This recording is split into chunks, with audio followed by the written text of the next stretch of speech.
people who fought in the First World War were horrified at what had happened, the ridiculous casualties, and so they were determined that generation it wasn't going to happen again. You could lose 60,000 dead in a few days fighting in the First World War for no result at all. In the Second World War, they captured the whole of Western Europe for 60,000 dead. The Germans were in that unique position of having produced a force at the beginning of a war which was absolutely viable and nothing to oppose it.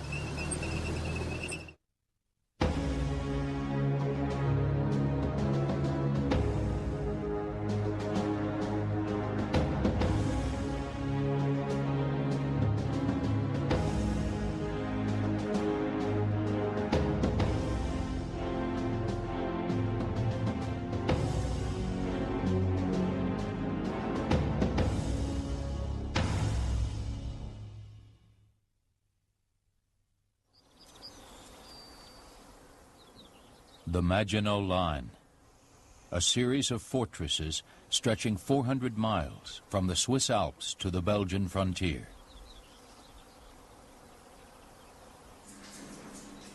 In chambers buried deep underground, over 200,000 French soldiers lived, ate, and slept here.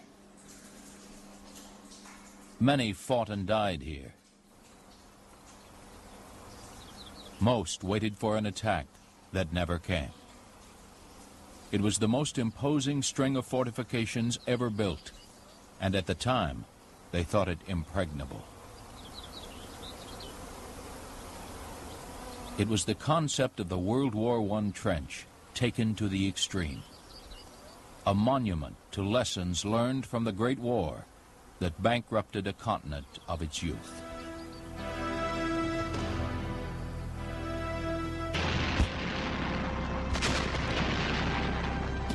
In the bloody trenches of World War I, over 15 million men died along a stagnant front that, after 4 years of carnage, had, in places, moved only yards. It was these wave formations which presented the machine gunners on the opposite side with their targets, and which accounted for the quite extraordinary casualties that were suffered. Literally hundreds and hundreds of British soldiers from the same battalion or brigade were killed or wounded without ever having left their own front line, without ever having crossed their own front line. You see, the people who fought in the First World War were horrified at what had happened, the ridiculous casualties, appalling casualties, and the mismanagement that went on in general on both sides of the line. No question about this at all. And so they were determined that generation it wasn't going to happen again. Everybody was obsessed since the First World War with how to break through a front. How did you do it? How did you do it? You couldn't do it with infantry, you couldn't do it with artillery, you couldn't do it with infantry and artillery, so maybe the tank could do it. That was the solution. Early tanks inspired little confidence in military circles, but one irreverent British Army major saw in these cumbersome land battleships an answer to the deadly stalemate of trench warfare. His name was J.F.C. Fuller. He was a dynamic man, enormous ideas, terrific ideas, couldn't care less about authority, and he would let fly with an acerbic wit. But he was a creative genius, and began developing the idea of deep penetration with tanks, where you go deep, straight through the enemy lines, get into his rear areas, disrupt his communications, destroy his headquarters, interrupt the supplies coming through, and generally strike fear right through the enemy lines, so you produce paralysis. Defeat had left the German General Staff of the 1920s open to new ideas. Their architect for this new kind of warfare was General Heinz Guderian. My father was certainly the most important man for the German Tank Corps. He seized upon the idea. He conceived the idea, translated the idea into action, built up the German Tank Corps, and he then had the good fortune to have his idea proven correct.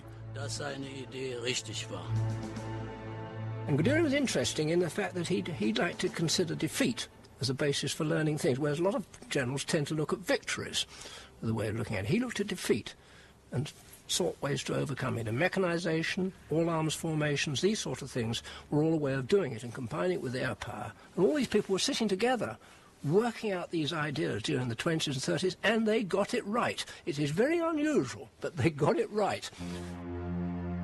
At the same time, another revolution, also born in the aftermath of the Great War, had come of age, led by a brooding figure promising the restoration of order and pride to an embittered people. Hitler, who was after quick solutions and almost propaganda stuff in a way, saw in the Air Force and saw in the tank force the chance to do these things, and therefore he gave them that encouragement and priority which enabled them to develop the way they did. At first we couldn't do anything in Germany. All we could do was to think about what we were going to do. Then we secretly built a few tanks and tried them out, along with the Russians. But it was not until after 1933, after the Versailles Treaty had been eliminated, that we could really start in earnest.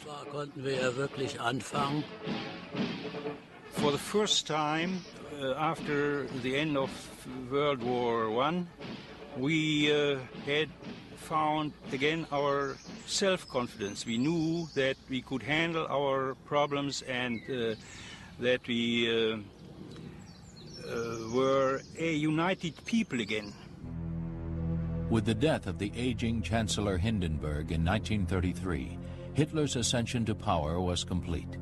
His vision of a Third Reich and Guderian's of a modern Panzer army were about to meet at a crossroads in history that would lead to a new European Holocaust.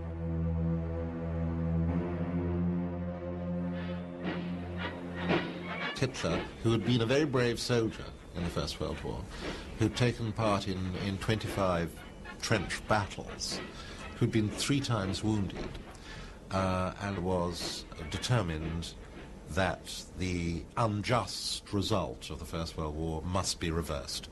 I look for no other explanation of the Second World War than that. There are all sorts of diplomatic and economic and social explanations of the First World War. I don't think any of them stand up to this personal obsession of Hitler's, which expressed also the rancors and hatreds and disappointments of his generation. Why did over 2 million Germans die for nothing? By the mid-30s, Hitler demanded and received an oath of allegiance from the Wehrmacht. In return, he promised them renewed strength and a restoration of territories lost after World War I. Adolf Hitler! Well, first there were reservations. There's a letter of my father's regarding the swearing in to Hitler, where he wrote, "We have now sworn allegiance to Hitler. That is a grave oath. The army is accustomed to keeping its word. Let us hope it will be able to do so honorably." Later, however, Hitler's successes convinced all Germans.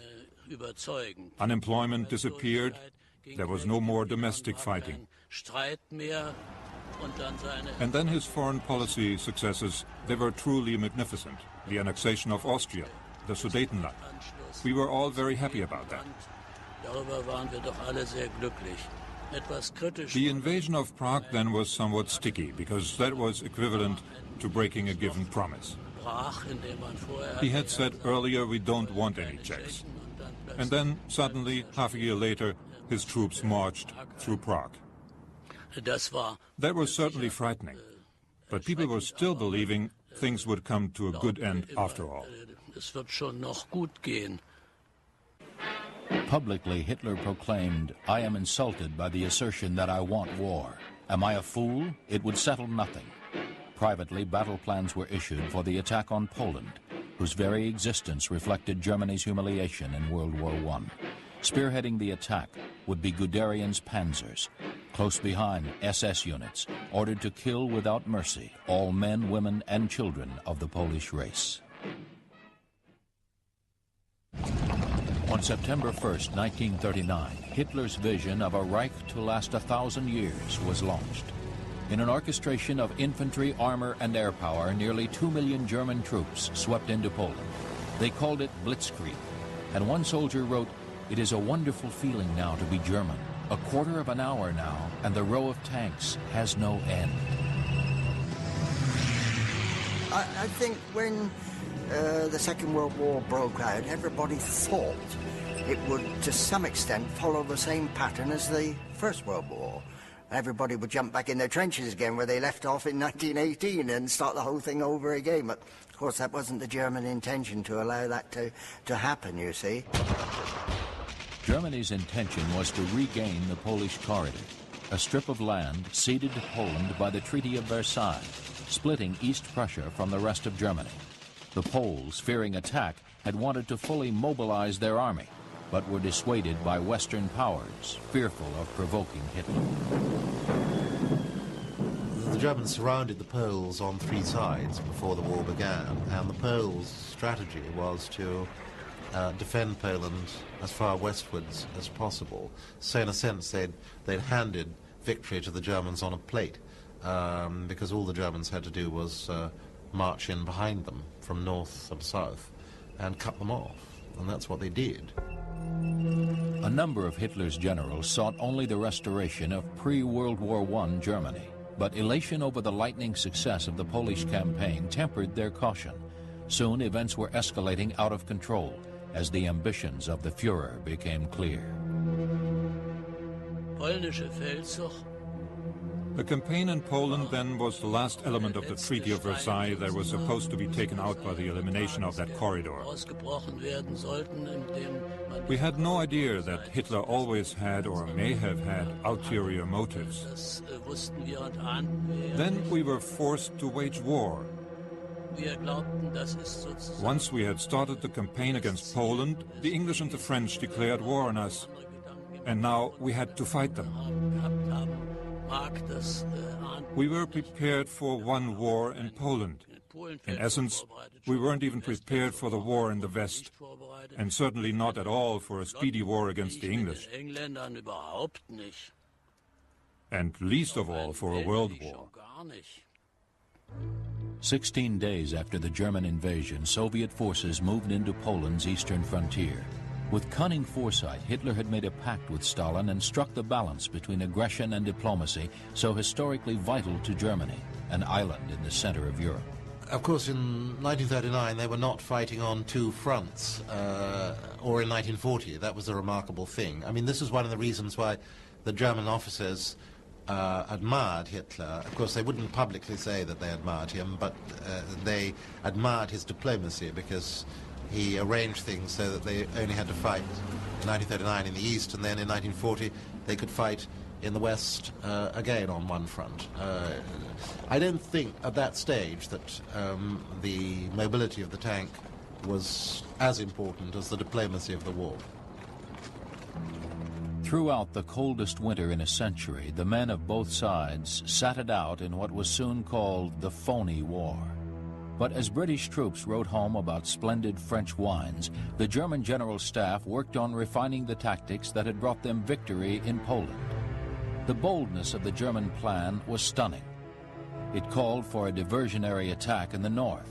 Once this drew in French and British forces, they would launch their main thrust through the Ardennes and Sedan in the south.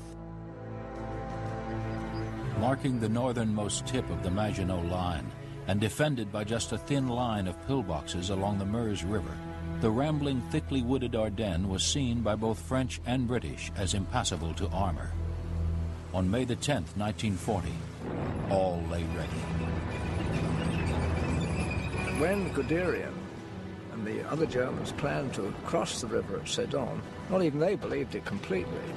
But the fact of the matter was the attack could be mounted at terrific speed and would have happened much earlier than many Germans thought it would. And having got to the river, they knew they were hitting a thinner spot. Their intelligence told them this, so they had an advantage there.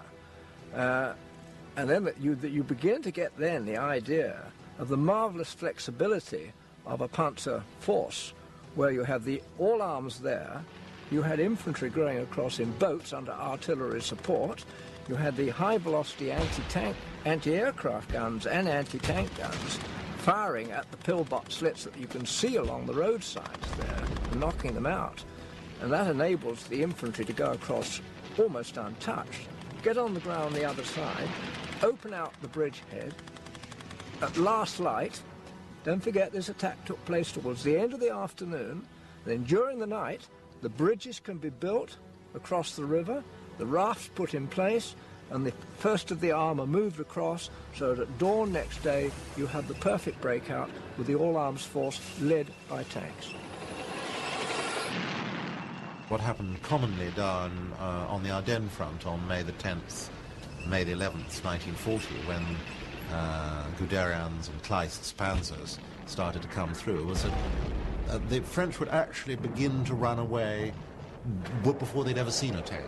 The tank acquired a sort of mythic quality overnight, and people would say tanks, and you knew, or at least they thought they knew, that they were going to get beaten and they'd better leg it immediately.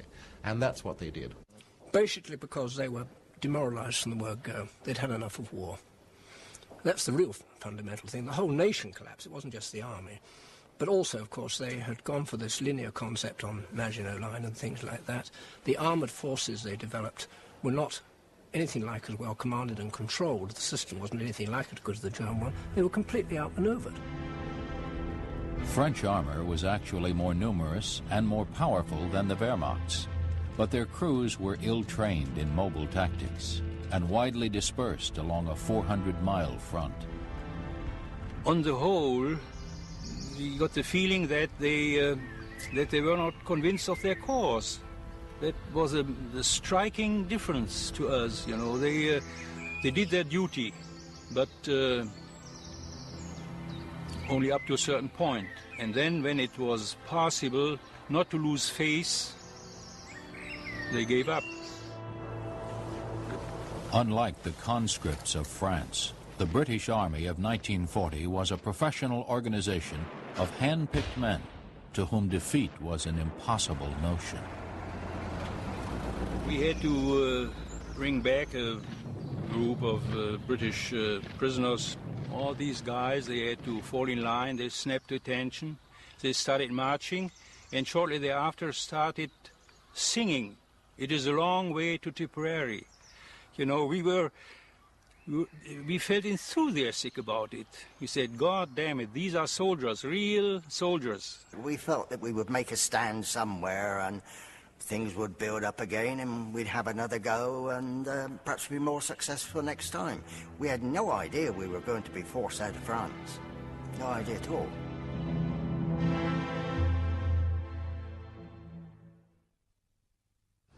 On May 20th, German radio broadcast a chilling proclamation. People of France, cease thinking the world is with you. It is overwhelmingly ours. In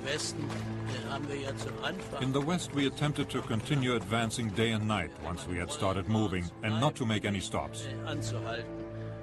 And in order to allow us to do that, we had with us pills, pervitin as it was called, to keep us awake. So I believe, especially in the West, where we knew that it was all about moving forward as fast as possible, we were prepared to function day and night. By May 24th, Guderian's armored columns were within sight of the Channel coast. Utterly broken, French Premier Paul Renault lamented, "We have gone to war with a 1918 army against a German army of 1939. This war is sheer madness." In its wake, the German Panzer spearhead left enemy communications and supply lines in ruin. The Allied command structure was completely paralyzed, just as Fuller and Guderian predicted. The key to it was the command and control system of the superior radios which the Germans had. And our radios and the French radios were not in such profusion, nor were they so good. So the breakthrough, you can argue here, was in radio technology, electronics. German advantages went well beyond those of command and control. The Germans also possessed the most lethal anti-tank gun of the war. That's the 2-pounder that we had in France and right up to May 1942 on the desert, another 2 years. And this is the chap, the 88mm, that was the best anti-tank gun of the whole war. It was a formidable weapon. 5 or 6 light British tanks drove up, one in a row, one after the other. we were able to get support from a German 8.8 gun, and one after the other, those light British tanks were virtually blown off the road. Occasionally an odd man would come scrambling out. He was probably burnt or wounded, but most of the men were killed inside. Some pretty horrible things happen inside a tank when it's hit by an anti-tank gun, especially of that caliber. It was beyond comprehension, the sadness and the sorrow and the horror of looking in and seeing somebody that you've been talking to a few moments ago, and now they were absolutely shattered. And also the fact of fear, because fear is still there. You're probably still within range of the enemy, and what has happened to him could happen to you next. So the fear mingles with it, the comradeship, the loss. It's like going to a normal funeral and reinforcing that emotion 100 times, and all happening very, very quickly, because in a moment or so you have to leave him, and you have to go away, you have to desert him. I mean, once you are fighting a war, you are fighting a war. Later on, I mean, it is high in vogue to say, oh, by golly, I nearly wept when I knew about these guys. I didn't weep like nearly all other soldiers didn't either. I surely felt sad when I knew here 5 guys my age have to burn in this goddamn tank now, naturally. In the same way I felt sad when I saw chums of mine in the neighboring car were burning off, but that doesn't make any difference. The tank is a convenient, sanitized way of killing people. It's a sort of a humane killer, and you don't get the sense of blood, of suffering, of people screaming. If someone screams outside, you don't hear it because the noise inside the tank is so tremendous. But in their race to the coast, German columns were usually ordered to bypass enemy strongpoints. And by May 25th, they had accomplished the impossible, trapping nearly 400,000 British and French troops at the seaside town of Dunkirk. Then suddenly, almost in disbelief of their apparent victory, they stopped. And because they slowed down and because they stopped, it gave it time to open the sluice gates and flood the marshes around Dunkirk and to set up a bridgehead, as a result of which what was known as the miracle of Dunkirk occurred. And all those soldiers, without their equipment, but at least soldiers, hundreds of thousands of them, were rescued in the most astonishing way by the Royal Navy and yachtsmen, fishermen, got them off, which would never have happened if the panzer divisions had gone to the beaches at Dunkirk, which they should have done, and would have done if Hitler hadn't lost his nerve. The Germans were in that unique position of having produced a force at the beginning of a war which was absolutely viable. And it's very rare. Normally, all sides fight with the ideas of the old war and develop it. On this occasion, you had someone who was right ahead and nothing to oppose it. You could lose 60,000 dead in a few days fighting in the First World War for no result at all. In the Second World War, they captured the whole of Western Europe in a few weeks, in 60 days, for 60,000 dead. What they did right, I think, really, was boldly to absolutely go hell for leather for the coast. It was a terribly bold thing to do. If the French had assembled enough of their armour together, then they would have cut off those panzer divisions. They'd have been ahead without a body. But they took that risk, and it was a bold thing to do, and that's what was right. With dreams of a lifetime fulfilled, a triumphant Hitler toured Paris. A day later, he was heralded into Berlin as the greatest hero since Bismarck. With a smaller force, his troops had achieved a victory of unparalleled proportion, but the cost would be high. Because if the German blitzkrieg had finally made right the injustices of World War I, it also unleashed the butchery of that war and set it into motion. In the next 5 years, twice as many civilians would perish as would soldiers of the armies meant to protect them. By war's end, over 40 million would die.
Where you go deep, straight through the enemy lines, get into his rear areas, disrupt his communications, destroy his headquarters, interrupt the supplies coming through, and generally strike fear right through the enemy lines. So you produce paralysis. Defeat had left the German General Staff of the 1920s open to new ideas. Their architect for this new kind of warfare was General Heinz Guderian. My father was certainly the most important man for the German Tank Corps. He seized upon the idea. He conceived the idea, translated the idea into action, built up the German Tank Corps, and he then had the good fortune to have his idea proven correct. And Guderian was interesting in the fact that he'd like to consider defeat as a basis for learning things, whereas a lot of generals tend to look at victories, the way of looking at it. He looked at defeat.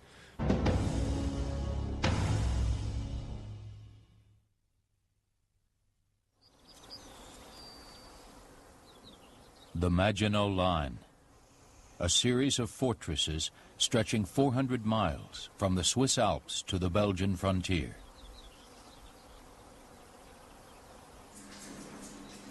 In chambers buried deep underground, over 200,000 French soldiers lived, ate, and slept here. Many fought and died here.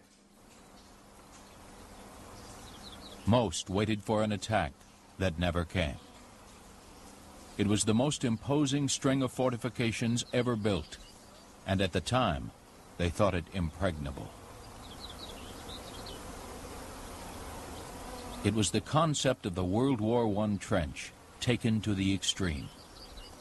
A monument to lessons learned from the Great War that bankrupted a continent of its youth.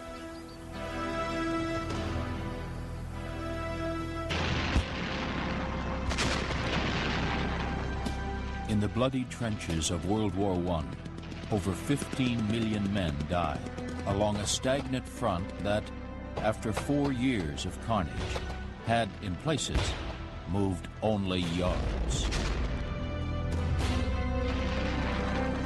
It was these wave formations which presented the machine gunners on the opposite side with their targets, and which accounted for the quite extraordinary casualties that were suffered.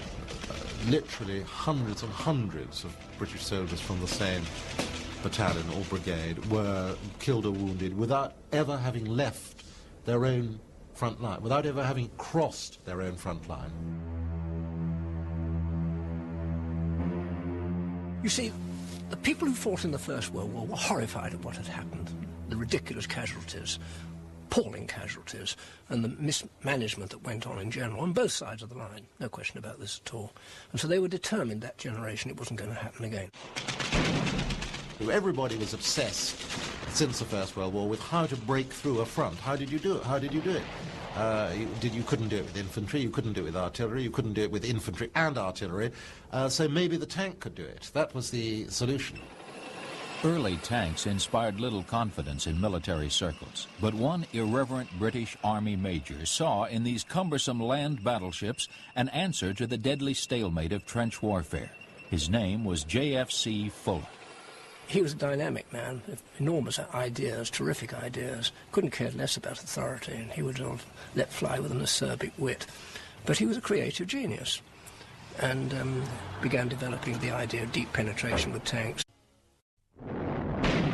The people who fought in the First World War were horrified at what had happened, the ridiculous casualties, and so they were determined that generation it wasn't going to happen again. You could lose 60,000 dead in a few days fighting in the First World War for no result at all.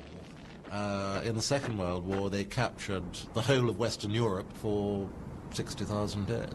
The Germans were in that unique position of having produced a force at the beginning of a war which was absolutely viable and nothing to oppose it.